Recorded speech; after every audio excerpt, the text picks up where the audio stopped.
Yang terhormat Kepala Badan Kependudukan dan Keluarga Berencana Nasional Republik Indonesia, yang kami hormati Bupati Konawe Selatan, yang kami hormati Wakil Bupati Konawe Selatan, yang kami hormati Ketua DPRD Konawe Selatan, yang kami hormati Deputi Bidang Advokasi Penggerakan dan Informasi BKKBN Republik Indonesia, yang kami hormati Sekretaris Daerah Konawe Selatan, yang kami hormati Forum Komunikasi Pimpinan Daerah Konawe Selatan, yang kami hormati Kepala Perwakilan BKKBN Provinsi Sulawesi Tenggara, Kepala OPD Konawe Selatan, serta hadirin undangan yang tidak dapat kami sebutkan satu persatu. Puji syukur kita panjatkan kehadirat Allah Subhanahu wa Ta'ala, berkat rahmat dan hidayahnya kepada kita semua, sehingga kita masih diberi kesehatan untuk dapat bertemu di tempat ini, di kantor auditorium kantor Bupati lantai 3. Salawat beriring salam kita haturkan untuk junjungan kita Nabi besar Muhammad SAW sebagai sebaik-baik suri tauladan bagi kita dalam berkehidupan. Allahumma sholli ala sayyidina Muhammad wa ala ali Muhammad. Sekali lagi selamat datang di acara audiensi Kepala BKKBN Republik Indonesia dengan jajaran pemerintah Kabupaten Konawe Selatan dan tim percepatan penurunan stunting Konawe Selatan tahun 2023. Boleh tepuk tangan yang meriah untuk kita semua. Dan mengawali rangkaian acara, undangan kami mohon berdiri. Untuk menambah semangat dan kecintaan kita kepada negara tercinta Indonesia, marilah bersama-sama kita menyanyikan lagu kebangsaan Indonesia Raya.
Dilanjutkan dengan Mars BKKBN.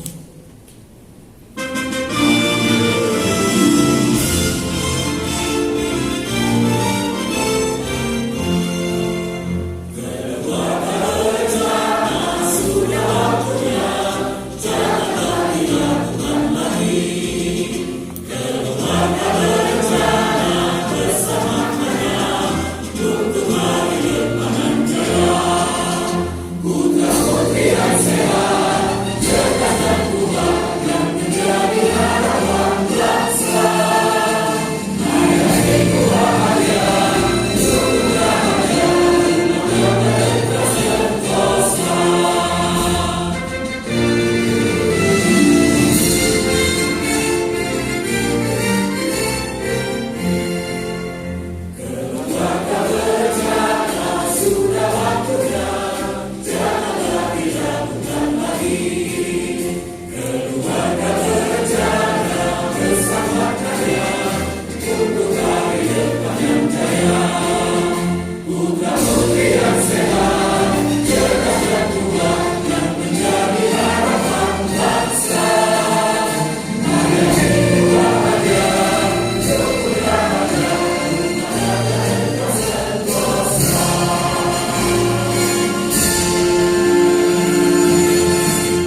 Bapak Ibu yang berbahagia, agar senantiasa acara kita diberkahi oleh Allah Subhanahu wa taala, marilah bersama-sama kita memanjatkan doa yang akan dipimpin oleh Bapak Arifuddin SAG.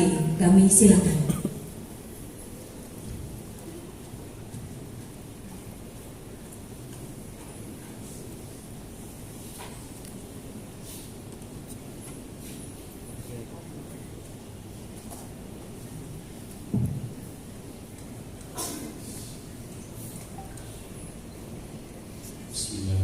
Assalamualaikum warahmatullahi wabarakatuh. Alhamdulillahirabbil alamin.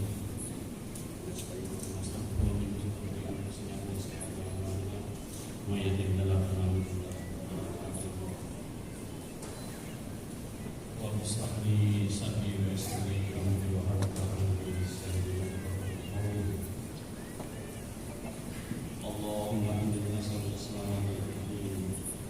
وعافية في الجسد وزيادة في العلم وبركة في الرزق وتوبة قبل الموت ورحمة من الموت ومغفرة بعد الموت. اللهم إنا علينا في شفاعة الموت ونجعل من النار ومن النساء ربنا لا تزغ قلوبنا بعد إذ هديتنا وهب لنا من لدنك رحمة إنك أنت الوهاب. ربنا هب لنا من أزواجنا وذرياتنا قرة أعين واجعلنا للمتقين إماما. ربنا هب لنا من لدنك ذرية طيبة إنك سميع الدعاء. اللهم اغفر لنا ولوالدينا ولأولادنا ولمشايخنا ولإخواننا في الدين وأصحابنا وأحبابنا ولمن أحبنا بك ولمن أحسن إلينا وللمؤمنين والمؤمنات والمسلمين والمسلمات يا رب العالمين. اللهم يا حي يا قيوم يا لا إله إلا أنت سبحانك إني كنت من الظالمين فاستجبنا له ونجيناه من الغم وكذلك ننجي المؤمنين. لا إله إلا هو عليه توكلت وهو رب العرش العظيم. حسبي الله ونعم الوكيل نعم المولى ونعم النصير ولا حول ولا قوة إلا بالله العلي العظيم. ربنا آتنا في الدنيا حسنة وفي الآخرة حسنة وقنا عذاب النار. وصلى الله على خير خلقه ونور عرشه سيدنا ونبينا وشفيعنا محمد وعلى آله وصحبه أجمعين برحمتك يا أرحم الراحمين. آمين آمين يا رب العالمين. Assalamualaikum warahmatullahi wabarakatuh.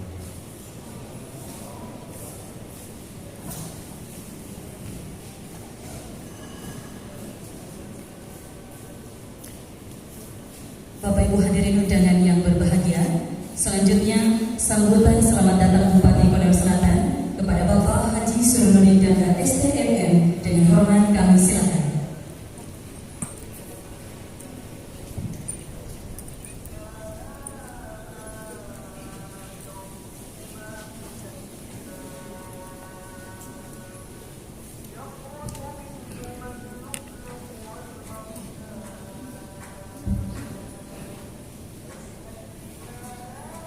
Bismillahirrahmanirrahim. Assalamualaikum warahmatullahi wabarakatuh.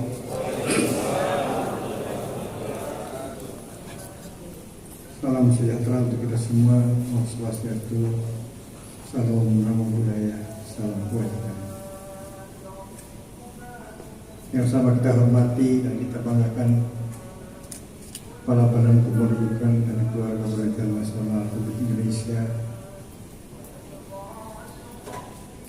Bapak Dr.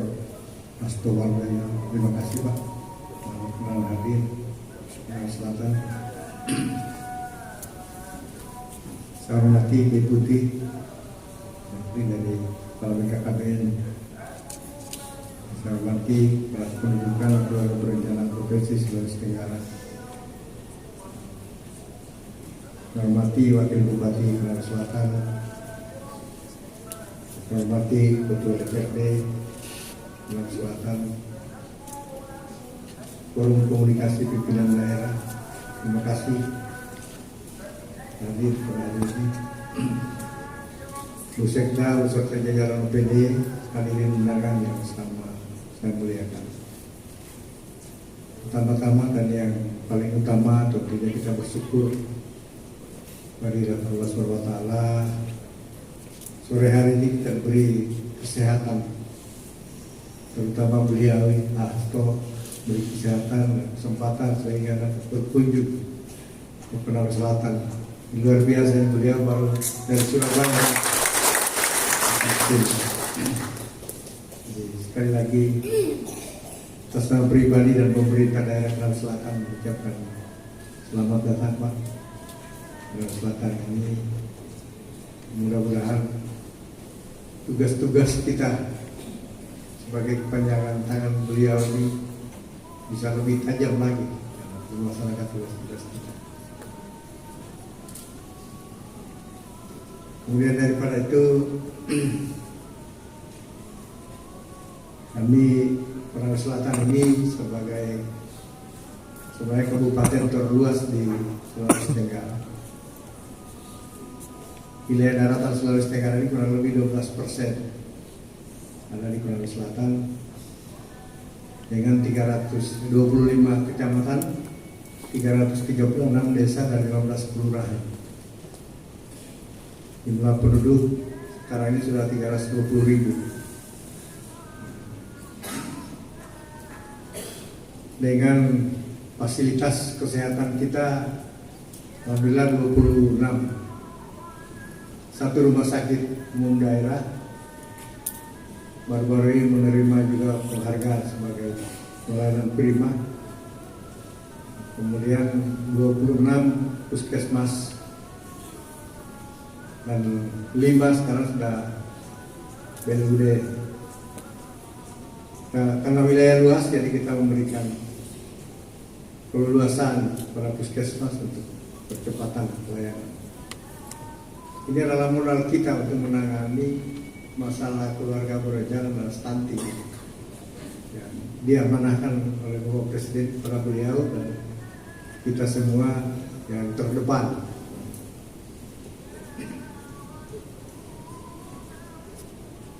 Perlu juga kami sampaikan bahwa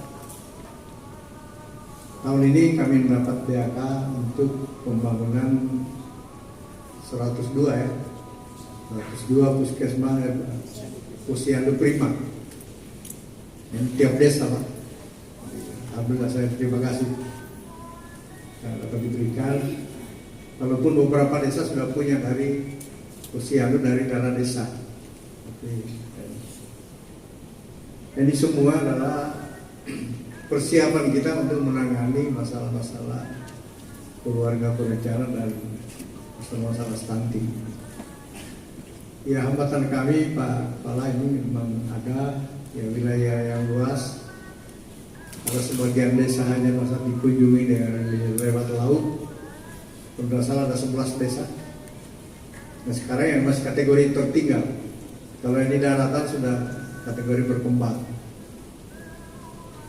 2016 Konawe Selatan 180 desa tertinggalnya. Alhamdulillah hari ini sudah turun banyak. Waktunya juga berkat dukungan pemerintah pusat termasuk dana desa dan berkolaborasi dengan APBD Kabupaten Konawe Selatan.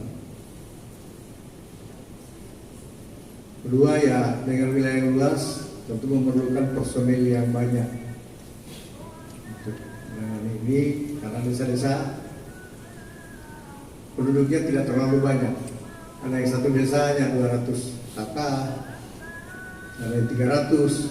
Ya kalau ukuran di Jawa baru bisa jadi desa. Dan karena kita di sini memang harus karena terkecil dan semua ya, sehingga banyak fasilitas yang harus kita siapkan, termasuk sekolah, posyandu dan lain sebagainya setiap desa.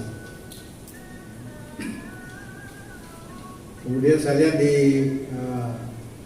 untuk KB ini ya, mungkin ini permohonan saya Pak Kepala ini. Saya lihat di Jawa itu ada mobil-mobil pelayanan ya, bis atau apa ya, kayak bis ya. Itu lebih efektif sekali itu Pak. Kalau itu satu kali jalan melayani dengan wilayah kami seperti ini, kelihatan efektif sekali kalau ada yang seperti itu.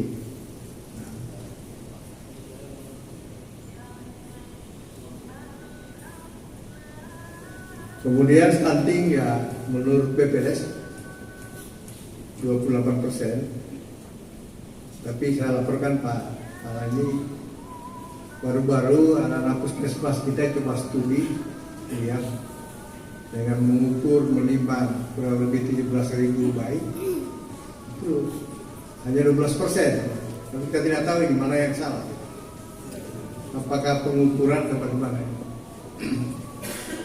Tapi kami berkeyakinan bahwa di Konawe Selatan ini supaya penanganan stunting tidak ada masalah, karena kita mempunyai bahan semua. Sayur mayur banyak, ikan ada, telur ada, sapi ada. Malah Kota Kendari kita yang suplai telur dari daerah sini. Termasuk sapi yang suplai. Sayur mayur dari sini semua, Kota Kendari. Makanya kemarin wali kota MOU sama saya, kalau kita stop Pak, kita makan sayur di sana. Jadi inilah gambaran sekilas untuk Konawe Selatan. Jadi Pak Kepala saya ini laporkan. Saya tidak akan banyak lagi mengenai bicara teknis karena ya, beliau lebih kuasai. Apalagi beliau kalau tidak salah pernah jadi bupati juga, ya sudah tahu masalahnya. Susahnya jadi bupati saya kira tidak bisa kita gambarkan. Tentunya sekali lagi terima kasih atas kehadirannya. Mohon bimbingan barangkali mungkin ada yang pelaksanaan kami kurang tepat atau apa di lapangan. Hal-hal ini yang perlu kita sesuaikan. Jadi ketua timnya ini Pak Wakil Bupati sendiri. Ya saya bilang baik, kalau udah turun-turun stunting bagaimana ini? Sekali lagi alhamdulillah atas kehadiran Bapak ini. Apabila dalam penerimaan ada hal-hal yang kurang berkenan, saya mohon maaf mewakili semua pada kesempatan hari ini. Billahi taufiq wal hidayah. Assalamualaikum warahmatullahi wabarakatuh.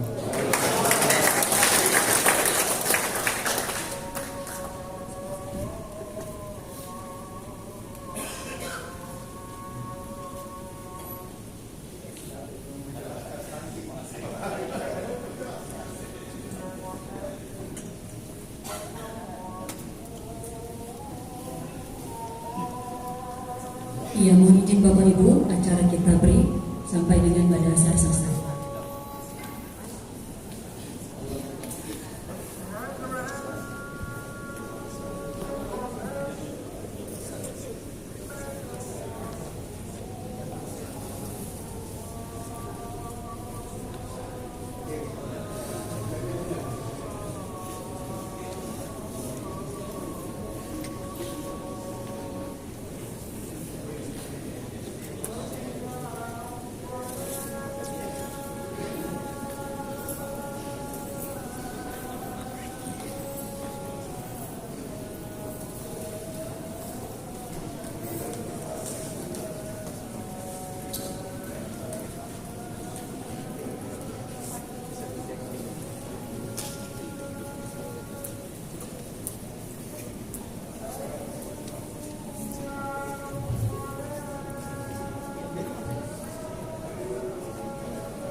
Ya, baik Bapak Ibu, acara akan kita lanjutkan.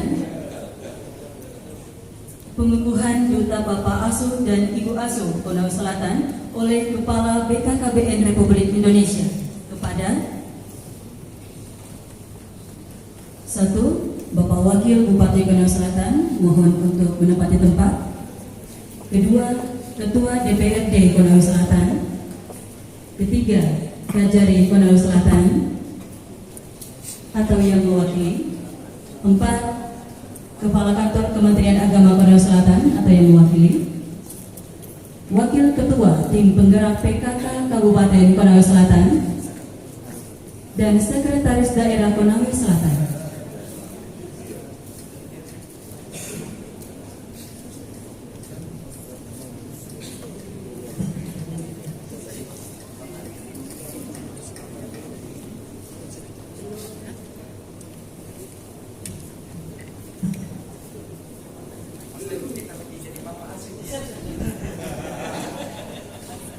Mohon izin berkenan Kepala Badan Kependudukan dan Keluarga Berencana Nasional Republik Indonesia untuk menempati tempat yang telah ditentukan.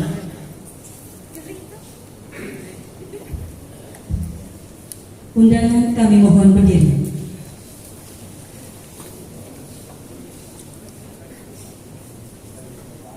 Pengukuhan Bapak Asuh dan Ibu Asuh Konawe Selatan oleh Kepala BKKBN Republik Indonesia. Bismillahirrahmanirrahim. Dengan memperhatikan partisipasi aktif dan komitmen yang baik dalam mendukung program Bangga Kencana dan percepatan penurunan stunting melalui Bapak dan Bunda Asuh anak stunting, maka dengan ini saya, Kepala Badan Kependudukan dan Keluarga Berencana Nasional, mengukuhkan kepada saudara pertama Haji Sulnudin Danggar sebagai Bupati Konawe Selatan. 2. Pak Rosyid Esos, Wakil Bupati Konawe Selatan. 3. Pak Erham, Ketua DPRD Kabupaten Konawe Selatan. 4. Ibu Hajah Herlina Rauf SH MH, Kepala Kejaksaan Negeri Kabupaten Konawe Selatan. Bapak DRS Haji Joko MPD, Kepala Kementerian Agama, Kantor Kementerian Agama Kabupaten Konawe Selatan. Bapak Suharni, Ibu Suharni, Wakil Ketua Tim Penggerak PKK Kabupaten Konawe Selatan. Dan juga yang ketujuh, Ibu Hajah ST Khadijah Esos, Sekretaris Daerah Kabupaten Konawe Selatan, sebagai Bapak dan Bunda Asuh anak stunting. Semoga Allah Subhanahu wa Ta'ala, Tuhan Yang Maha Esa, memberkati upaya kita semuanya. Handolo 23 Agustus tahun 2023, saya Kepala BKKBN Republik Indonesia Hasto Pardoy. Terima kasih. Dilanjutkan dengan penyematan selempang Bapak Asuh dan Ibu Asuh kepada Bapak Asuh dan Ibu Asuh Konawe Selatan yang baru saja dikukuhkan. Ini protokol nih, suruh ngatur aja deh.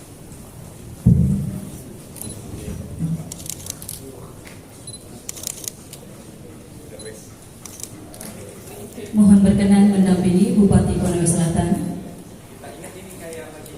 Izin Bapak. Izin Pak. Izin Pak, sini Pak. Oke.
Rika, mundur sedikit Rika.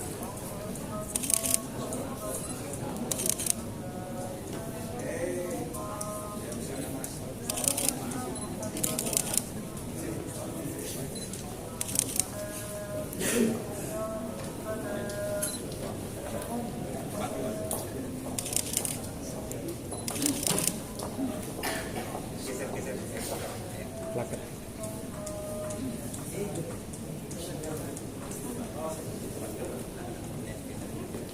Ya, pengukuhan duta Bapak Asuh dan Ibu Asuh selesai. Mohon izin untuk dilanjutkan dengan sesi foto bersama.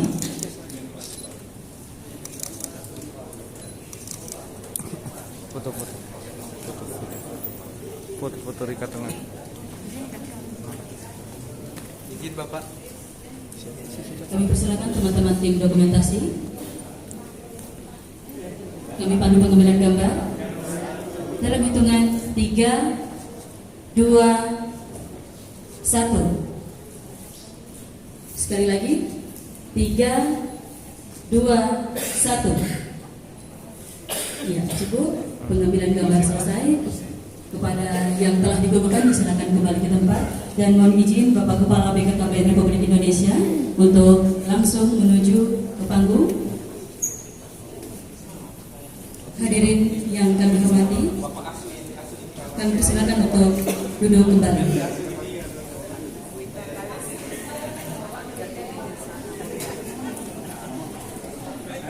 Ya, baik Bapak Ibu hadirin undangan yang kami hormati.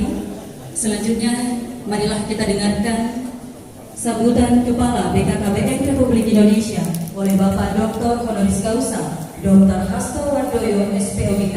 Kami silakan. Ya, terima kasih. Assalamualaikum warahmatullahi wabarakatuh. Salam sejahtera untuk kita semuanya. Om Swastiastu, Namo Buddhaya, salam kebajikan. Biar tidak ngantuk, kita buka dengan pantun.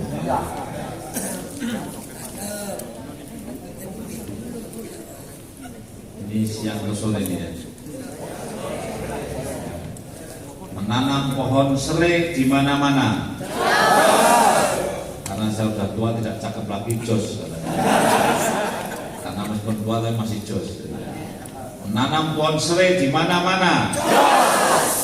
Pohon serai ditanam di samping rumah. Selamat sore semuanya. Mudah-mudahan sore hari ini adalah sore yang penuh berkah.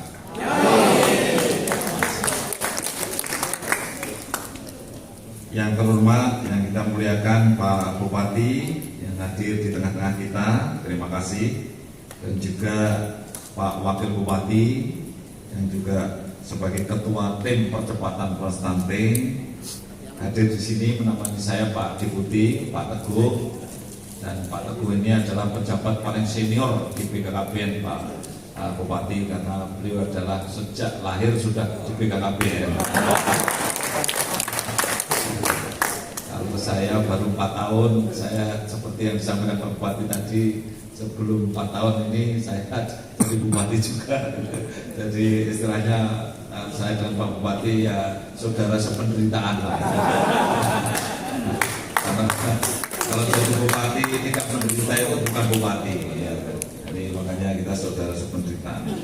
Pak Ketua DPRD yang juga hadir di tengah kita, Ibu Kajari dan jajaran dari Kejaksaan hadir, kemudian dari Forkopimda, Kantor Kementerian Agama yang juga hadir pada kesempatan kali ini, Bu Sekda dan seluruh kepala dinas yang hadir dari tidak saya sebut satu persatu, dan seluruh jajaran dari pemerintah daerah dan semua tamu undangan yang berbahagia. Terutama saya juga ditemani Pak Kepala Perwakilan BKKBN Pak Asmar dari Sulawesi Tenggara dan seluruh teman-teman BKKBN. Kami bersyukur alhamdulillah pada siang hari ini bisa bersama-sama dan disambut baik oleh Pak Bupati dan Forkopimda lengkap, termasuk dari TNI, Polri, semua kami ucapkan terima kasih. Dan memang kami ingin menyampaikan beberapa hal. Yang pertama, kami berterima kasih karena gerakan percepatan peluang stunting di Konawe Selatan itu gotong royongnya bagus. Saya begitu mendengar ada Bapak asuh, Bunda asuh anak stunting, ya saya semangat untuk kemudian saya datang ke sini. Kemarin saya juga dari NTB, semua PNS di NTB selemah-lemahnya iman menyumbang 2 telur. Katanya Bu Wakil Gubernur di sana digerakkan semua untuk nyumbang 2 telur. Kalau yang eselon 2, 2 telur. Kalau eselon 3, bukan 3 telur. Ada yang belum bereselon dan 1 telur. Jadi tidak apa-apa. Tapi kalau PNS yang banyak, kemudian semua menjadi Bapak asuh. Ini sangat baik. Di Sulawesi Barat juga gitu. Begitu Pak Gubernur PJ baru, maka seluruh PNS digerakkan untuk membantu menjadi Bapak asuh anak stunting. Dibagi habis, semuanya ada dan mendampingi desa-desa, sehingga semua melaporkan. Kemarin saya ke Banyuwangi juga BPIP, seluruh karyawan BPIP dari Jakarta Pusat 300 orang menjadi Bapak asuh anak-anak stunting di Banyuwangi. Yang saya sangat terenyuh di NTB itu anak SD, anak SMP menjadi kakak asuh anak stunting. Ini loh, itu luar biasa. Penyebabnya apa? 1 telur seminggu sekali. Gitu. Jadi waduh, masya Allah, subhanallah. Ini anak SD aja membawa telur 1 minggu sekali. Padahal dia sendiri juga kurang telur sebenarnya. Tapi ya istilahnya karena semangatnya untuk gotong royong. Nah itulah makanya kemudian kita apresiasi atas gotong royong yang luar biasa. Saya ada beberapa materi, next slide. Terus ya, Pak Presiden selalu wanti-wanti dan saya kira Pak Bupati ini sangat senior sekali. Pak Bupati ini pejabat yang malah melintang dan luar biasa, sangat memahami bagaimana keinginan Presiden Jokowi untuk Indonesia Emas ya tahun 2045 supaya kualitasnya unggul untuk Indonesia maju. Slide next. Nah, jumlah penduduk sekarang ini memang mayoritas ada di tengah ini. Jadi gemuknya di tengah. Jadi mayoritas mereka usia-usia produktif. Yang balita juga sudah mulai sedikit, yang nenek-nenek, kakek-kakek juga sudah belum banyak. Ya, slide next. Nah, oleh karena itu ada istilah bonus demografi, di mana tahun-tahun ini itu tahun-tahun di mana kalau mau kaya ya sekarang waktunya, kalau nggak sekarang kapan lagi? Gitu. Karena mulai dari sekarang sampai tahun 2035 dependensi rasionya rendah. Setiap 100 penduduk hanya cukup menanggung sekitar 46 yang tidak. Setiap 100 penduduk yang produktif hanya menanggung sekitar 46 yang tidak produktif. Tapi tahun 2035 ke atas hati-hati. Di sana sudah banyak orang tua nantinya, sehingga banyak orang tidak produktif, aging population. Itulah wanti-wantinya Bapak Presiden, bonus demografi tinggal 12 tahun, 13 tahun lagi. Kalau kita tidak bisa naik pendapatan per kapita, maka pada umumnya negara-negara yang lewat bonus demografi selamanya berat untuk keluar dari middle income rate. Nah inilah yang kemudian kita genjot betul sekarang. Dan tahun 2035 aging population itu populasinya mayoritas ya antara bapak-bapak dan ibu-ibu, lebih banyak ibu-ibu. Karena orang tua itu yang panjang umur itu ibu-ibu. Ya, non saya mohon maaf, mohon izin nih, Pak Wakil Bupati, meskipun Bapak itu gagah seperti itu, ternyata mati duluan. Bapak ucap, tapi jangan main-main karena nanti kita itu termasuk kelompok mati duluan. Ibu Kajari dan jajaran ibu-ibu Pusekda itu diem-diem panjang umur. Allah itu menciptakan kita itu begitu. Kenapa laki-laki itu umurnya lebih pendek dari bapak-bapak? Kenapa bapak-bapak lebih pendek daripada ibu-ibu? Karena Pak Ketua yang banyak tingkah itu laki-laki. Yang ngebut laki-laki, yang tabrakan laki-laki, yang panjat pohon laki-laki, yang jatuh juga laki-laki. Yang aneh-aneh itu laki-laki. Yang mabuk, yang minum juga mayoritas laki-laki. Sehingga yang rusak hatinya, livernya juga laki-laki. Jika laki-laki itu ya tetap memang umurnya lebih pendek daripada ibu-ibu. Nah, oleh karena itu kemudian tahun 2035 itu bebannya adalah janda-janda tua bisa menjadi fakir miskin, gitu. Bisa menjadi fakir miskin kalau kita tidak hati-hati. Nah, itulah sebabnya kita harus stunting ini harus teratasi agar generasi yang muda ini mampu menanggung yang tua-tua itu. Kalau generasi mudanya stunting tidak produktif berat. Ya, slide next. Nah, sehingga kita sering disindir jangan sampai lo growing old before growing rich. Menua tapi tidak kaya. Hati-hati. Ini populasi suatu negara, suatu bangsa, satu wilayah kalau sudah banyak orang tuanya tapi belum kaya, untuk kaya sulit. Ya. Kita secara individu juga sama sebetulnya. Kalau sudah agak tua belum kaya ya mungkin nggak kaya mungkin gitu ya. Karena memang waktunya sudah sakit-sakitan. Gitu. Hati-hati kalau kita ingin kaya pun secara individu maupun secara kenegaraan, bangsa, kabupaten, provinsi, tingkat kecamatan pun sama. Ya, sampai tingkat individu. Hati-hati. Nah, oleh karena itu ya kita harus berjuang keras sebelum penduduk menua harus sudah pendapatan per kapita. Kalau pesan Prof. Emil Salim sebetulnya kalau seperti Konawe Selatan ini kan cocok juga. Pesannya Prof. Emil Salim itu begini. Kalau sumber daya alam tidak terbarukan habis, harus menjadi sumber daya manusia. Ini pesannya Prof. Emil. Jika kalau di sini ada nikel atau ada tambang apa lainnya, itu kan tidak terbarukan, nanti akan habis. Harus sekarang hasilnya sebanyak mungkin untuk mengasah agar generasi dari Konawe Selatan ini menjadi orang-orang hebat. Ya. Dan di Konawe Selatan itu menjadi strategis karena apa? Di sini pelabuhan ada, lapangan udara ada, kemudian juga laut ada, gunung ada, pertanian ada. Sehingga di sini itu bisa menjadi center of excellence-nya kabupaten-kabupaten sekitarnya. Sehingga kalau sumber daya alamnya berkurang, anak-anak banyak disekolahkan, stuntingnya rendah atau sedikit mungkin, kemudian pendidikannya tinggi-tinggi, wah di sini bisa menjadi center. Ya, memang tambangnya habis tapi jadi pusat pendidikan, entah apa yang dipilih oleh Pak Bupati. Mungkin paling tidak vokasi bisa didahulukan. Sehingga profesor-profesor vokasi itu jangan hanya di kota besar, nah kalau perlu ada di daerah-daerah.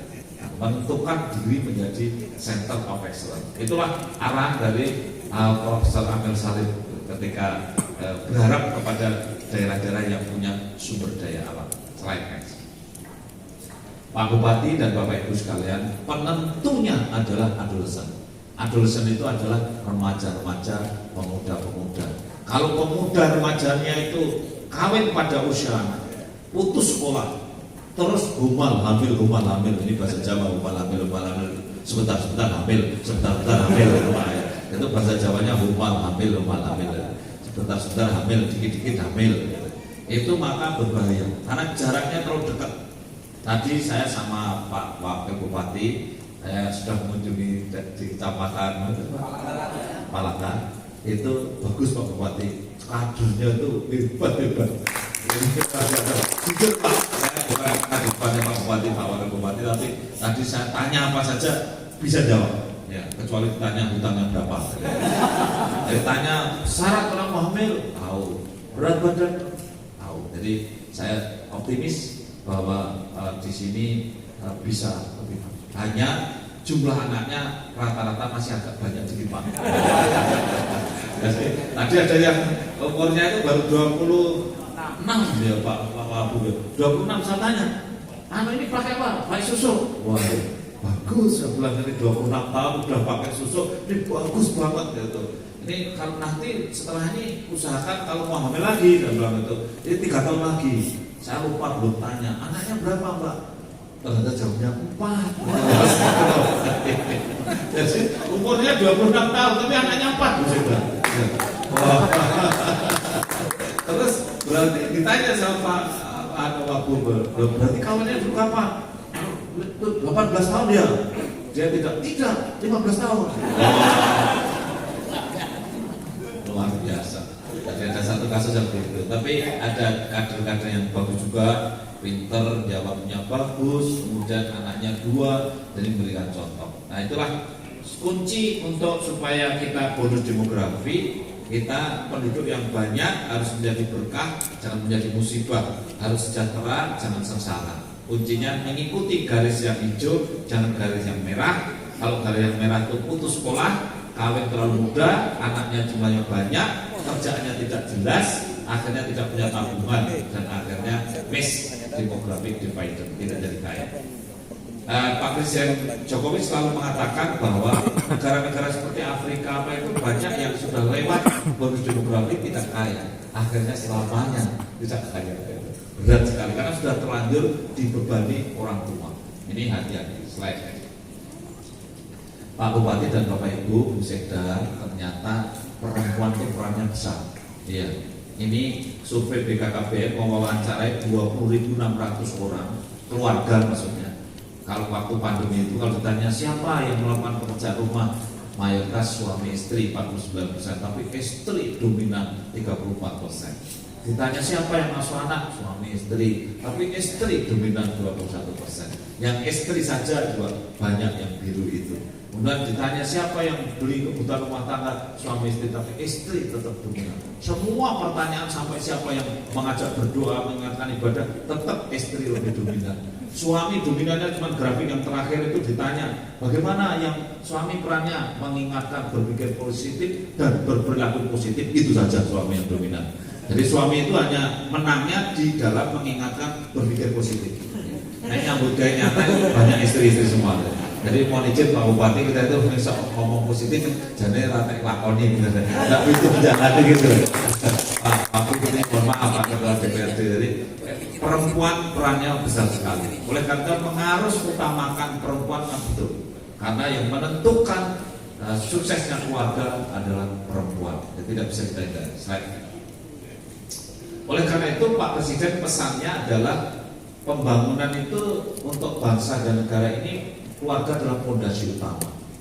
Dan kalau keluarga fondasi utama, padahal perempuan adalah yang utama di keluarga, maka otomatis lah para ibu-ibu ini menjadi betul-betul kita harus utamakan. Kader-kader itu semua mayoritas dari ibu-ibu yang apal urut cara tata cara ibu-ibu semua ya di penimbangan. Sampai kemarin saya ditanya sama Bupati Blitar itu, Pak Hasto, Bapak itu kan dokter kebidanan, saya mau tanya kenapa bidan itu tidak ada yang laki-laki gitu. Ya ini karena urusannya itu ke perempuan dan yang diurus keperempuanannya. Enggak kalau laki-laki nanti repot kalau Pak Wakil Bupati, Pak Ketua DPRD jadi bidan, tapi itu malah medeni, malah menakutkan ya. Jadi saya terus bidan itu perempuan. Kecuali saya dokter kebidanan, jika saya punya hak untuk menjadi bidan. Ya. Jadi saya lah yang punya hak untuk bersama harus jadi saya Pak Bupati, saya itu sebagai dokter saya masih praktek Pak. Jadi dulu waktu saya jadi bupati juga masih praktek 2 kali. Sekarang saya juga sering masih menyempatkan. Tapi saya kerjakan bayi tabung saja. Kalau dokter tuh pasiennya ditulis terus Pak, supaya dapat izin praktek itu nomor berapa. Nah, sampai hari ini saya nggak sombong Pak. Tapi sejak saya jadi dokter pertama sampai hari ini, periksa kebidanan itu jumlahnya sudah 66.000 pasien yang saya periksa. Jadi saya sudah melihat perempuan 66.000. Sebetulnya saya juga ya Ya.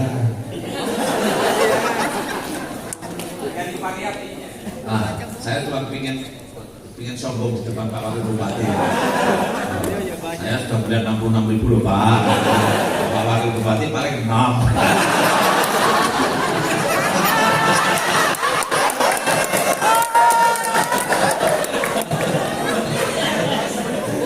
Mohon maaf Pak Wakil tidak sebentar. Ya, next. Ya Pak Bupati dan Bapak Ibu sekalian, sehingga pemerintah ini membuat undang-undang tahun 92 untuk keluarga itu dijalankan dengan fungsinya, ya. Dan 8 fungsi, agama, budaya, cinta kasih, perlindungan sampai ke lingkungan, ekonomi dan sebagainya.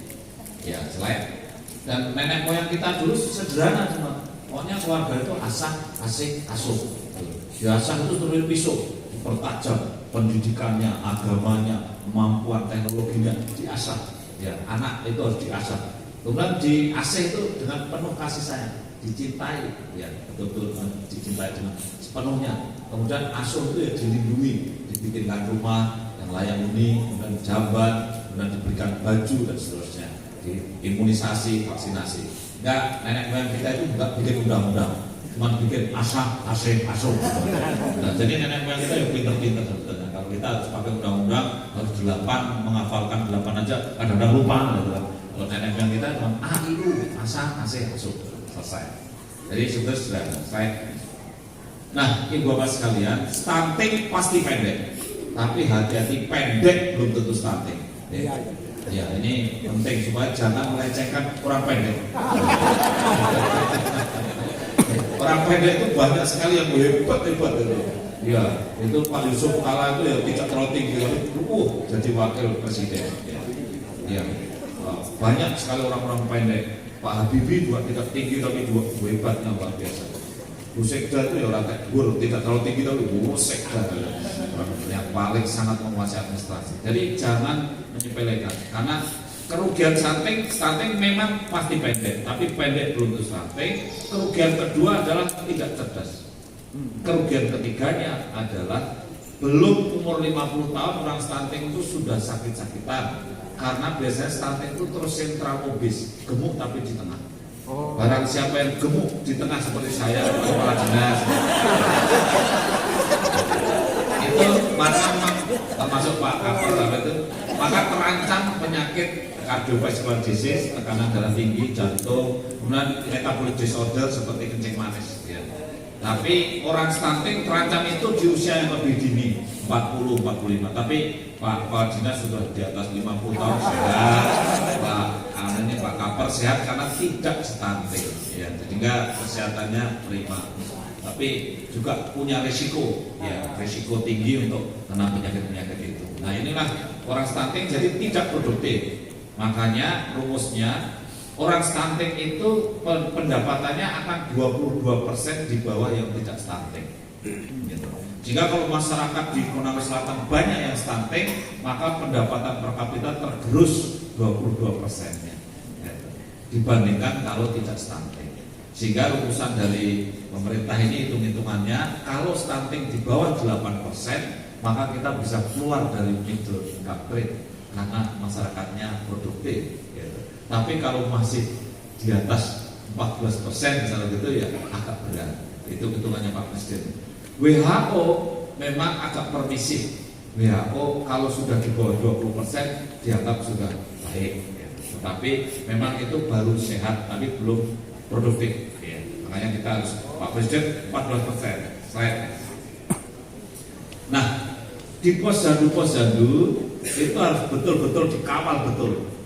Setiap penimbangan kalau perlu diukur tinggi badannya, jangan terkecoh dengan berat badan. Karena yang berat badannya tinggi ini malah kadang-kadang stunting. Tapi kalau di plotting di KMS dia hijau, dia tidak seolah tidak merah. Padahal itu karena beratnya, tapi panjang badannya kurang, makanya mengukur yang baik.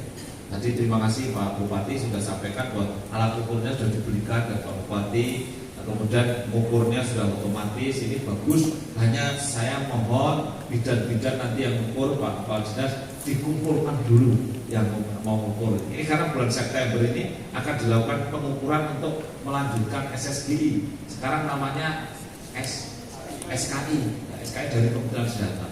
Nah, ini kalau bayi atau anak itu kalau bergerak, ngukurnya salah pasti tambah pendek.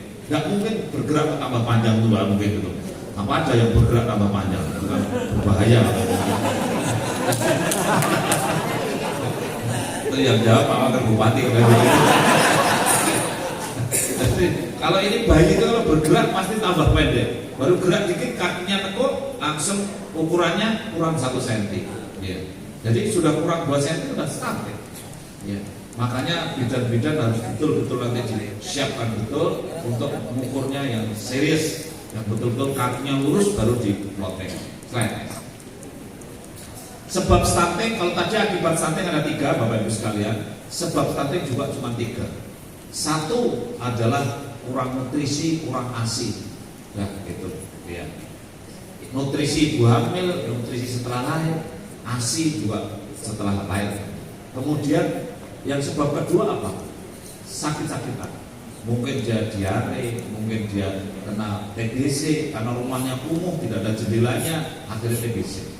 Karena jambannya nggak bagus, buang airnya di belakang rumah, di sungai belakang rumah, akhirnya lalat masih bisa hinggap di situ. Dan setelah lalat hinggap di situ terbang, lalatnya langsung hinggap di nasi, terus dia menjatuhkan E. coli, bakteri namanya Escherichia coli.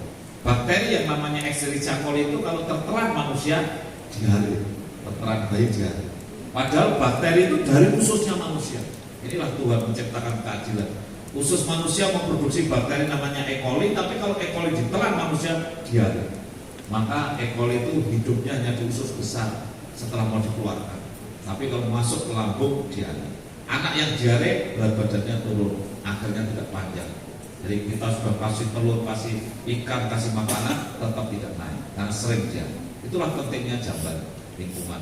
Nah, 1 tadi masalah makanan, nutrisi, ASI, 2 masalah sehat, kemudian yang ketiga adalah parenting. Anak itu harus digembirakan. Kalau nasihatnya para ulama, didiklah anak cucumu sesuai dengan zamannya, karena dia tidak dilahirkan di zamanmu. Titik. Nasihatnya kiai ulama begitu. Artinya dia harus digembirakan supaya orang tuanya tidak egois.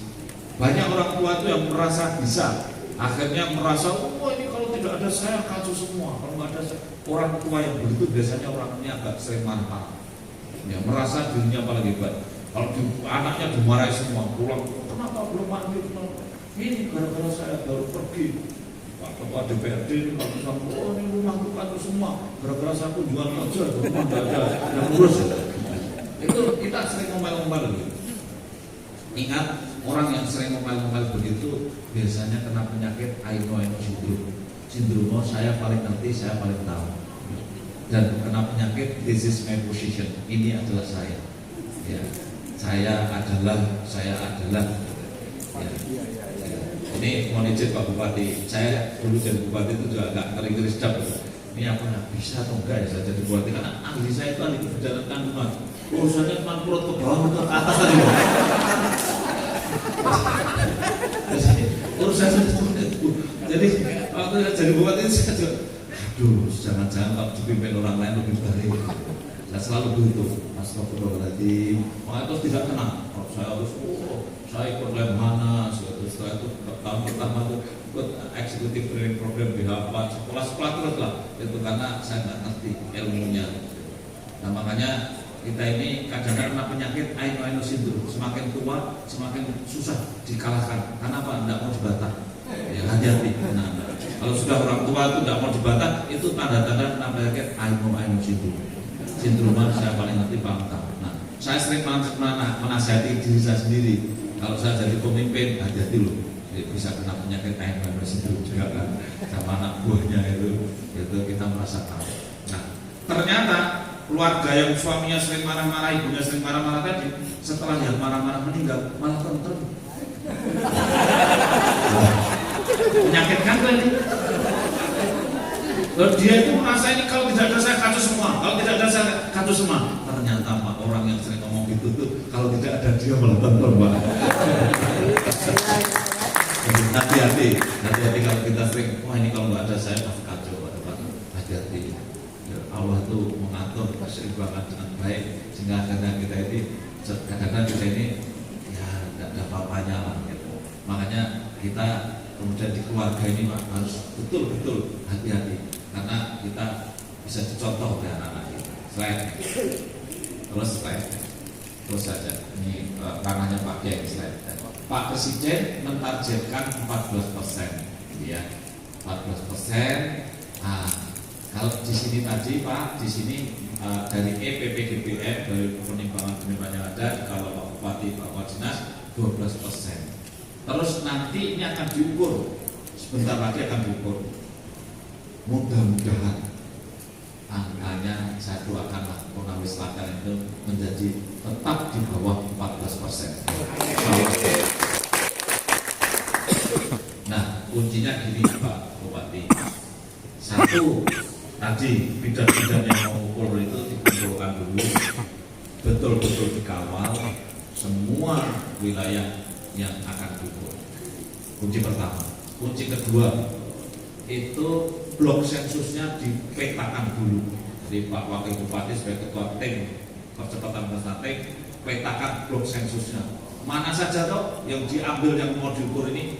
Karena hari ini Kepala Dinas Kesehatan sudah tahu mana blok sensus yang akan diukur itu. Harus sudah bisa dipresentasikan di depan Pak Bupati dan Pak Wakil Bupati. Kemudian berapa dari sana diambil berapa, dari sini berapa. Pak Bupati, Pak Wakil Bupati melihat dengan Bu Sekda, ini rata enggak ini? Jangan-jangan enggak rata. Jangan-jangan hanya ngeblok di kecamatan tertentu, padahal kecamatan tertentu itu stuntingnya tinggi, sehingga akhirnya dirugikan.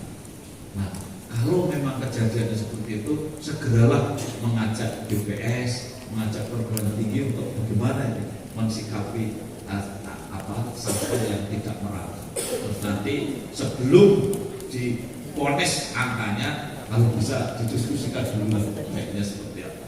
Ini penting sekali. Jangan sampai kita protesnya nanti sudah terlanjur diukur. Blok sensus. Ya sekali lagi blok sensus. Pak Bupati dan Pak Wakil Bupati, MSD itu seperti quick count.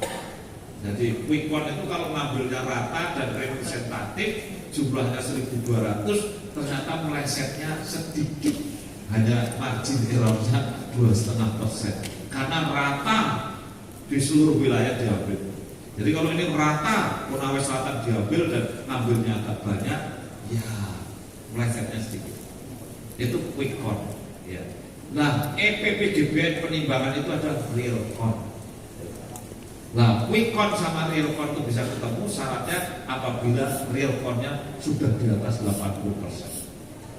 Sehingga semua balita yang ada di Konawe Selatan ini 80% minimal harus sudah ditimbang dan diukur pada saat posyandu untuk menentukan bahwa tadi yang diukur dari Pak Bupati tadi menyampaikan sudah diperiksa sebanyak 17.000 dan kemudian yang stunting itu sekitar 2.000, sehingga angka stuntingnya sekitar 12%. Di Konawe Selatan ini jumlah penduduknya 320.000, ya, mendekati 320.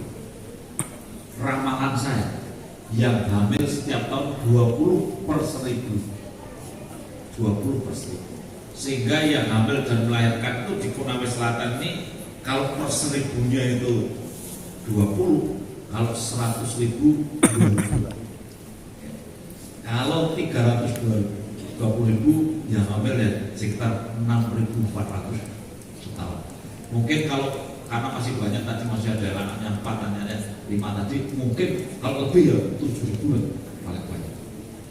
Kalau setahun lahir 7.000, berarti balitanya itu Pak Bupati 7.000 kali 5.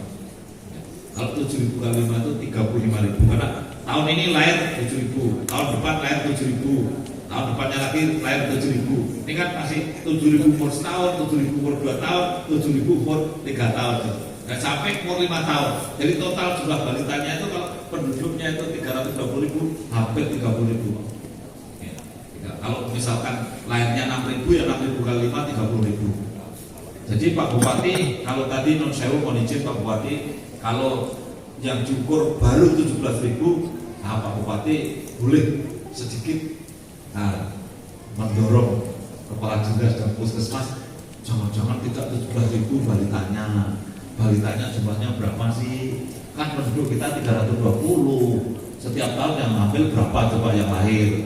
Kalau yang lahir 6.000 ya balitanya 30.000 gitu. Nah itu supaya menjaga jangan sampai ada yang di pohon di pedalaman atau di gunung-gunung mungkin atau di pinggir-pinggir pantai yang tidak terjangkau itu belum terukur Pak. Jadi karena sudah ada rumusan yang baik. Pak Bupati dan Bapak Ibu sekalian yang saya hormati, dengan cara begitu maka target 14% insya Allah akan terlaksana. Kalau yang hamil dan melahirkan 7.000 atau 6.400, maka Pak rumusnya yang nikah itu separuhnya itu. Karena nikah itu laki perempuan. Sehingga yang nikah itu dugaan saya sekitar 3.000 sampai 3.500 setahun. Ini Pak Kepala Kantor Kementerian Agama mungkin yang Pak lebih sangat memahami ini. Nah, dugaan saya ini Pak sekitar 3.000 Pak setahun. Kalau nikah 3.000 setahun, yang hamil Pak di tahun pertama itu orang nikah itu semangatnya hamil tinggi sekali. Malah kadang-kadang belum nikah sudah dihamilkan. Ini semangat hamilnya orang Indonesia itu tinggi sekali urusan nikah. Makanya kalau 3.000 yang nikah itu yang hamil di tahun pertama itu 80% Pak. Ya. Jadi kalau 80% itu ya sekitar, kalau 10% 300, 620% berarti sekitar 2.400 orang melahirkan tuh dari perkawinan baru di Konawe Selatan. Jadi mohon izin Pak Kepala Kantor Kementerian Agama, kalau yang nikah 3.000 diadam semua supaya tidak ada yang anemia, tidak ada yang lingkar lengannya kurang dari 23,5. Kalau toh terpaksa nikahkan, kalau masih anemia jangan hamil dulu, didampingi, maka insya Allah stunting barunya nggak muncul. Karena dari yang nikah ini saja sudah melahirkan 2.400 bayi setiap tahun. Dari 2.400 bayi setiap tahun itu, kalau sambil 20%-nya itu ada tanda-tanda stunting, maka sudah 500 sendiri. Jadi 500 sendiri punya tanda-tanda stunting, panjang badannya kurang dari 48 cm. Setahun itu 500. Kalau sebulan sebetulnya nggak banyak yang bakat stunting dan dari manten baru tadi sebulan nggak banyak. Karena kalau 500 setahun berarti sebulan cuma sekitar 40. Ya, di sini 40 misalkan. Sebulan 40 itu sehari cuma 1. Jadi kalau Pak Wakil Bupati saya belum akan pulang dari kantor kalau saya belum menemukan 1 atau 2 orang yang lahir panjang badannya kurang dari 48 cm. Tolong Satgas kerjakan, Kepala Dinas kerjakan, tim pendamping warga kerjakan, selesai. Tidak akan ada stunting baru makanya. Hanya dengan teriak, dashboardnya dibangun, siapa yang nikah, siapa yang melahirkan, kemudian panjang badannya berapa pada lahir, selesai. Ada Satgas di sini, mana Satgas yang sini? Mas siapa ya? Nih, nah, ini ada Satgas provinsi, tapi yang khusus Konawe siapa Mas? Nama siapa? Mas Hilman. Mas Hilman. Ya, Mas Hilman ini orang bukan PNS, tapi kita tetapkan jadi Satgas dan saya kira gajinya juga tidak sedikit ya. Gajimu berapa Mas Hilman? Jujur aja nggak apa-apa. Berapa? 54. Berapa? 5.400.000 gajinya. Digaji oleh BKKBN untuk kerja membantu Bupati, membantu Pak Wakil Bupati, ya, untuk ngurusin stunting. Ya. Saya aja dulu jadi Bupati gajinya 6.200.000. Terima kasih, silakan duduk. Jadi sebetulnya kita sediakan tenaga juga untuk mengkoordinir. Terus kita punya tim pendamping keluarga 300 berapa? Ada slide saya nih, slide next. Terus ya.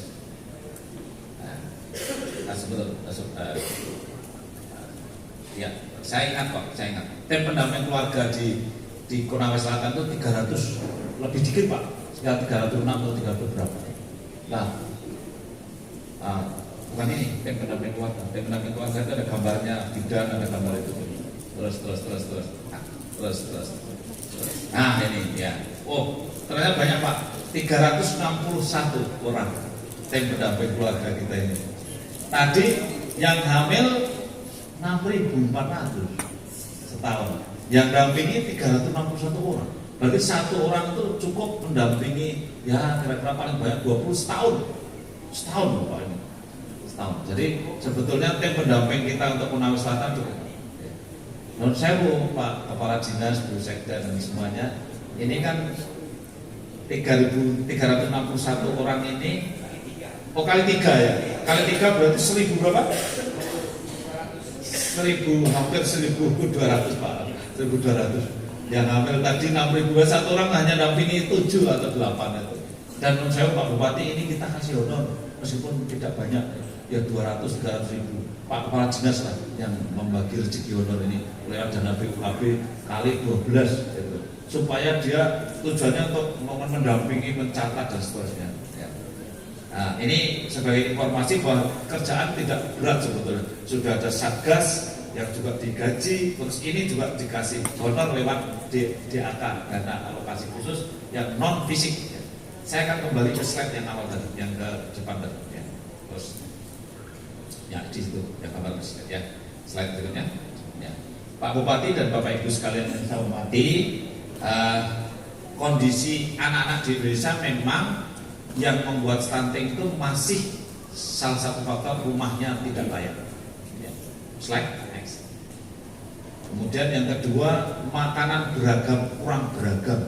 Orang-orang desa kalau sudah makan satu macam terus tidak makan protein hewani, kemudian akhirnya stunting karena kurang protein hewani ya, beragamnya kurang ya. Kalau jangan, wah saya sudah beragam, pagi makan Indomie, siang kare ayam, sore sarimi, nah itu beragamnya salah itu, karena itu semua karbohidrat semua ya. Slide. Nah, angka kematian balita di Sultra ini Pak Bupati masih 27/1000. Jadi balita itu mati 27 setiap 1000 balita. Kalau bayi yang baru lahir 23/1000. Targetnya akhir tahun 2030 maksimal yang mati 12/1000. Jadi kita harus kerja keras untuk menurunkan kematian bayi. Sebetulnya kita jadi bupati itu sering aneh. Tahun depan targetnya berapa? Ya kalau bisa warga saya itu mati 12 lah. Kan aneh gitu kan. Bayinya berapa targetnya Pak Bupati? Ya ini surat aturan ya kalau bisa mati 12 lah. Kan tidak enak didengarkan itu. Padahal itu target itu. Enaknya itu Pak, harus tidak ada yang mati. Harus tidak ada yang mati. Sebetulnya memang semangat kita itu jangan ada yang mati. Orang melahirkan jangan ada yang mati. Visi suami harus sama dengan visi Pak Kepala Desa, sama dengan visi camat, sama dengan visi bupati. Suami kalau ditanya, suami gimana istrinya kalau meninggal mati boleh nggak? Oh jangan sampai. Pokoknya 100% istri saya jangan ada yang mati. Ya. Oh, enggak, ini kalau istrinya banyak itu kan. Tapi maksudnya kalau maksudnya itu 100% suami itu pasti jangan sampai istri saya mati. Begitu tanya Pak Camat di sini yang meninggal berapa? Itu melahirkan tahun kemarin itu 5 Pak. Terus targetnya Pak Camat, ya saya berusaha Pak, mudah-mudahan tahun ini bisa 2. Jadi kalau suami tadi itu jangan ada yang mati, kalau Pak Camat masih ya 2 saja lah. Nanti tanya Pak Bupati berapa yang mati? Kemarin 20. Tahun depan ya kalau bisa 10 lah. Inilah yang agak menggelitik. Sebetulnya kita, maka kalau Pak Presiden Jokowi itu, ayo kita serendah mungkin, ini mungkin stunting pun sekecil mungkin. Itu karena semangat itu. Makanya kalau ada orang bilang semangat zero stunting, saya setuju meskipun itu sulit dicapai. Tapi saya tidak melarang zero stunting. Slide. Nah ini Pak Bupati tadi SSGI-nya memang Konawe sudah turun, Konawe Selatan turunnya sedikit, tetapi tadi mungkin saya kalau untuk kabupaten itu saya boleh tidak percaya 100%, mungkin masih ada kesalahan-kesalahan. Kalau provinsi, mohon izin saya memang terpaksa percaya karena kalau provinsi itu sudah merata seluruh kabupaten kota lancar. Tapi mungkin blok sensusnya Konawe Selatan belum tentu benar. Nah makanya kemudian nanti dibenarkan, diluruskan. Sama jumlahnya balita, saya pesan jumlah balitanya dicek ulang sebetulnya berapa sih kalau penduduknya 320.000 kan harusnya balitanya 30.000. Iya. Slide next. Nah ini adalah total fertility rate. Rata-rata perempuan di Konawe Selatan sudah bagus karena jumlah anaknya tidak terlalu banyak, rata-rata 2,61. Tetapi kalau nasional rata-rata 2,1. Jadi memang masih kebanyakan, tetapi sudah lebih bagus dibandingkan kabupaten kota yang lain. Ya. Nah ini Konawe Selatan, alhamdulillah nanti menuju 2,1. Ya. Dan kalau saya tanya remaja-remaja yang masih muda-muda, perempuan-perempuan di Konawe Selatan, setiap 1.000 berapa yang pernah hamil di usia 15-19 tahun, ternyata di Konawe Selatan rendah. Setiap 1.000-nya hanya ada 13 orang yang hamil dan melahirkan di usia muda. Jadi alhamdulillah Konawe Selatan itu bisa menjadi contoh. Ini tepuk tangan dulu teman. Meskipun tadi masih ketangkap saya 1 orang, tapi itu termasuk kelompok yang masuk 13 ini Pak. Karena kan 13 per 1.000. Nah, kebetulan yang 1 orang ketangkap saya tadi. Dari 13 per 1.000 ini. Jadi tapi rata-rata Sultra aja 34 per 1.000. Tapi Konawe Selatan sudah 13. Yang kota Bau-Bau memang 10. Memang umumnya kota itu lebih kawinnya lebih pada usia lebih tua. Kemudian karena pengaruh pendidikan dan juga pengaruh ekonomi dan sebagainya. Slide. Terus slide. Nah, tadi saya sudah mantul sudah sampaikan faktor untuk stunting itu ada lingkungan, sanitasi, kebersihan, pendidikan, kemiskinan, di samping mulai sejak hamil. Nah, ada kalau nanti Pak Bupati mengukur indikator keberhasilan berdasarkan Perpres slide sebelumnya, maka ada 9 indikator intervensi spesifik dan kemudian slide ada next ya, ada 11 indikator untuk sensitif ya. Nanti ini saya tinggalkan ke Pak Wagub ya, filenya sebagai ketua TPPS biar untuk ngawal nanti biar indikator tercapai itu dikawal dengan baik. Ini yang tadi saya ya. Selain stunting Pak Bupati, secara nasional 21,6% stunting kita nasional. Nah, selain itu saya titip mental emotional disorder itu agak tinggi, 9,8. Anak-anak muda yang agak error itu tinggi Pak. Ya. Kalau angkatannya Pak Bupati, angkatan saya, angkatan yang umur 50 tahun ke atas itu errornya baru 6,1 per 100 Pak, atau 6,1%. Tapi anak-anak muda sekarang, pegawai-pegawai PNS yang muda-muda sekarang ini yang error 9,8 per 100 ya. Jadi Pak Bupati kalau seandainya kita punya karyawan itu 100, tidak usah sakit hati kalau yang 6 itu agak error gitu. Dikasih kerjaan juga enggak jelas. Kalau diajak rapat malah enggak selesai-selesai karena pendapatnya susah dikalahkan. Kalau punya pendapat enggak diterima, dia jadi ngambek gitu. Jadi gajinya potong sedikit marah-marah. Nah, orang-orang seperti ini adalah orang yang setengah kopling. Enggak jelas. Kalau filosofi kami, mohon izin Pak Bupati orang Jawa, filosofinya kalau orang setengah-setengah jangan dikasih pangkat, jangan dikasih kedudukan Pak. Karena kalau orang setengah itu dikasih pangkat malah tambah negatif. Coba Pak, setengah dikasih pangkat 2 jadi berapa Pak? Seperempat. Nah, orang setengah-setengah, orang setengah dikasih pangkat 2 jadi seperempat. Kasih pangkat 3 malah setengah pangkat 3 malah jadi seperdelapan. Jadi filosofinya nenek moyang kita tinggi. Kalau ada orang setengah-setengah jangan dikasih pangkat ya. Itu hati-hati. Kepala desa aja kalau setengah kopling, wah jadi kepala desa, wah bahaya itu. Semua dijual semua bengkok-bengkok. jangan setengah-setengah. Makanya jadi manusia itu jangan setengah-setengah. Satu aja nggak dipakai kita ini. Kita jadi orang sempurna utuh tapi tidak berprestasi, jangan dikasih pangkat juga Pak. Karena apa? Orang satu yang utuh tidak setengah tadi, satu dikasih pangkat 2, cuma 1 Pak. Jadi 1 kali 1 1. Dikasih pangkat 3, 1 kali 1 kali 1 tetap sama dengan 1. Jadi kalau saya punya anak buah itu cuma pas-pasan, tidak akan saya kasih pangkat. Karena dikasih pangkat berapapun hasilnya cuma 1. Nah kalau lebih dari 1 agak punya prestasi, kasih pangkat lumayan. 2 dikasih pangkat 2 jadi 4, kasih pangkat 3 jadi 8, itu luar biasa. Makanya pituah atau nasihat orang tua kita dulu juga keren. Ya kalau saya ngasih pangkat tidak pakai uji dan sebagainya, cuma ini orang setengah kopling atau tidak. Nah jadi ini mohon izin Pak Bupati, saya dokter ya, angkatan saya itu dimasuk ke kedokteran itu 164 di UGM tahun 83. Ternyata Pak, sekarang itu yang tidak lagi setengah kopling, tapi koplingnya dol. Sampai ngomong sendiri-sendiri itu 3 orang. Kan terkenal ini alumni gitu. Satu alumni 164, yang ngomong sendiri-sendiri 3 orang. Nah itu ekstrim ODGJ. Maka hari ini ODGJ kita itu 7/1000 bagi yang muda-muda itu. Kalau yang angkatan saya, angkatan Pak Bupati itu masih lumayan, agak waras. Jadi ODGJ-nya 1,7/1000.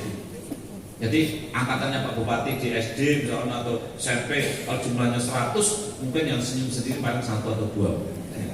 Tapi hati-hati, jumlahnya 1000 maksudnya bukan 100.000. Ya, hati-hati ketika sekarang ini naik. Nanti Pak Bupati dari telepon kepala desa, Des, penduduk berapa kepala desa? 1000 Pak. Coba yang senyum sendiri, kenal sendiri berapa? Apal itu kades itu masih.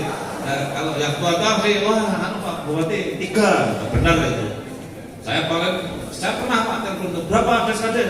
Penduduk berapa? 3.000 Pak. Oh, karena di Jawa ada 3.000. Berapa yang ngomong sendiri? Bayangan saya 9. Jangan jawabnya 10 Pak. Oh, kebanyakan. Yang 1 saya sendiri Pak. Oh,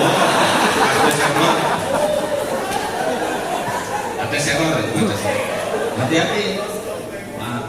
Ada kopling ada. Loh, kalau kadesnya 100, paling enggak ya 6 itu yang agak jelas atau kan jelas. Jangankan masyarakat umum ya, dokter juga begitu, karyawan juga begitu. Sehingga kalau kita punya karyawan Pak, kalau yang setengah kopling itu kalau izin sama saya Pak, saya mau izin seminggu, tak kasih 2 minggu. Kenapa? Kalau ada kamu malah pusing saya. Jadi nanti lihat aja Pak Bupati kan ada. Ini sudah ada 100 belum? Jadi itu biasa lah. Tapi yang perlu kita perhatikan bahwa ternyata stunting itu kan baru fisik. Membangun itu kan jiwa dan raga. Ingat stunting itu baru raganya. Sedang jiwanya itu banyak yang tidak terperhatikan. Gitu. Makanya kita ini harus perhatikan kualitas SDM itu jiwa dan raga. Kalau jalan berlubang, rakyat udah mintanya sama Pak Bupati, Pak Wakil Bupati berkali-kali. Tapi kalau tetangganya itu ada yang agak error itu, dia tidak begitu. Nah makanya kita lah yang punya tugas memperhatikan itu. Hari ini Pak, kita boleh bersedih, nafsa itu 5,1%. Kemudian yang ada di hutan-hutan itu banyak orang yang karena canduan adiktif, karena mental tahun 90 tahun 80 ya.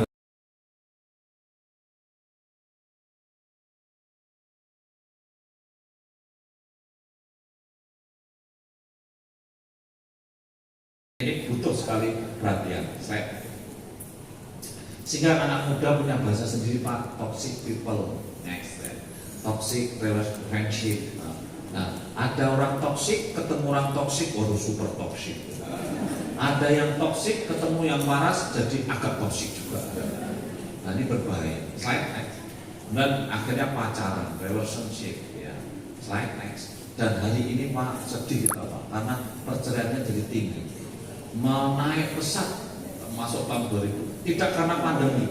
Tahun 2021, mohon izin Pak Kepala Kantor Kementerian Agama itu, tahun 2021 Indonesia yang cerai 581.000. Padahal yang nikah cuma 1,9 juta. Coba kantor kementerian, kantor pengadilan agama kan kalau ditanya di sini juga, kalau di sini yang nikah kan setahun 3.000 juga saya, kalau lebih sedikit. Jangan Pak, jangan yang cerai itu misalkan bisa sampai 500 tahun, itu kan ngeri juga. Tapi saya nggak tahu Konawe Selatan ini berapa, tapi boleh dicek nanti. Nah, juga saya bisa jadi lebih dari 500 tahun itu.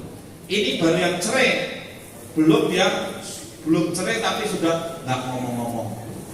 Tidurnya aja udah ukur-ukuran sama istri hadap sana, mau sama istri aja WA-WA-an gitu. Padahal di rumah bisa. Ini puncak gunung esnya cerai, ini kerah di pengadilan agama. Tapi yang sudah tidak berusaha bisa saja berbeda. Jadi Pak, tugas kita sebagai pemimpin itu Pak udah ada satu tapi bagi kalian pengawas pemerintah. Nah sering kalau ikut penasihat itu saya sedih Pak, karena kayak itu Pak Bupati besok yang masuk surga terakhir itu ya Pak Bupati, karena Bapak kan yang bertanggung jawab. Ini kalau ada orang misalkan nyuri ayam di wilayah Bapak, terus dia itu Pak Bupati mau masuk surga, ditanya itu orang nyuri ayam itu Pak Bupati mau masuk surga, kamu setuju nggak? Kamu kan warga Kulon Progo, saya Bupati Kulon Progo gitu. Wah nggak setuju, karena waktu zaman bupatinya Pak Hasto itu saya miskin, nggak dapat BLT, nggak dapat bantuan anak saya stunting, saya nggak dapat makanan. Wah digrounded Pak, nggak jadi kita masuk surga. Setiap kita mau masuk surga ditanyakan sama warganya yang menjadi wilayahnya itu kan Ciloko itu. Ya. Padahal warganya banyak, terus kapan masuk surganya itu? Kalau ikut pengajian itu sedih ya Pak. Oh jadi bupati ada menderita betul. Terus saya juga, tapi ya saya kalau besok nggak masuk surga ya saya itu kades sudah masuk neraka belum? Yang wilayahnya tadi ini wilayah stunting dari mana ini? Oh wilayah sana itu. Loh kadesnya sudah masuk neraka belum? Jadi Pak Bupati bisa menghindar kalau kades belum masuk neraka, kades dulu dong masuk neraka. Habis itu camat, setelah itu kepala dinas. Saya ya nanti lah, tiba-tiba saya itu Bapak Ibu tanggung jawab kita itu sampai di yaumul akhir, dari berat sekali. Makanya pemimpin itu ya enak dipandang itu aja, yang melihat enak tapi yang menjalani itu waduh setengah mati gitu ya. Slide. Nah ternyata Pak Bupati dan Pak Ibu sekalian yang cerai tadi mayoritas itu karena masalah kecil-kecil. Jadi perbedaan perselisihan yang kecil-kecil itu, suami tidak memaklumi istri, istri tidak memaklumi suami. Ini tahun 2017 dicek juga itu. Nomor 2 baru masalah ekonomi. Ya, slide next. Tahun 2021 dicek juga sama. Ternyata nomor 1-nya juga karena perselisihan kecil-kecil. Suami itu harusnya memaklumi istri, kekurangan istri. Istri juga memaklumi kekurangan suami. Memang suami itu dulu waktu mau nikah itu keren, ganteng, gagah, hebat. Lama-lama itu yang jelek gitu. Ya, membosankan, lama-lama ngorok itu. Aduh. Jadi keringatnya juga bau gitu. Dulu pakai parfum terus. Sama sebaliknya istri juga itu. Jadi kita dewasa itu bisa menahan diri, memaklumi orang lain, titik. Maka kalau pernikahan dini tidak dewasa, banyak perceraian karena tidak memaklumi pasangannya, karena kurang dewasa. Orang dewasa itu intinya mampu menahan diri. Anak umur 3 tahun itu belum dewasa, mau pipis tidak ditahan, langsung cur di celana ya, karena belum dewasa. Begitu umur 6 tahun dewasa, tahu malu, ditahan kalau mau pipis. Itulah perbedaan orang dewasa dan tidak dewasa. Dan kita kemudian timbul permasalahan. Nah, saya dinasihati dari psikolog, kalau suami istri itu biar nggak mudah cerai itu caranya jangan berdebat dengan logika. Kalau suami istri itu, apalagi istri itu, waduh nggak bisa dilawan istri itu Pak, nggak bisa dilawan Pak istri itu Pak. Nah Pak Bupati itu kalau kita sama-sama pernah jadi bupati kan punya ketua PKK, ya kan? Loh ketua PKK itu kan lebih, kalau bupati bintang 2, ketua PKK bintang 3. Loh, ini sama-sama pengalaman loh, ini kan istri itu kan bintangnya lebih tinggi daripada suami. Ya. Jadi jangan main-main. Kita lebih baik mengungkapkan perasaan saja. Jadi suatu saat saya diajari, saya pernah, Bu, gimana sih supaya kita ya biasalah kalau orang nikah itu kalau baru 10 tahun itu kan belum cinta itu kan belum, ya cinta itu butuh perjuangan lah. Kalau baru 10 tahun itu ya masih menyesuaikan juga. Saya tanya sama ahli psikolog pas sama-sama ceramah begini, psikolog kalau sebenarnya gimana sih biar kita itu bersatu antara suami istri itu gimana? Itu saya waktu itu konsul, saya itu kalau istri saya kan dokter spesialis anak, saya spesialis bidan. Kalau saya pulang malam-malam capek-capek itu istri saya kan sudah tidur.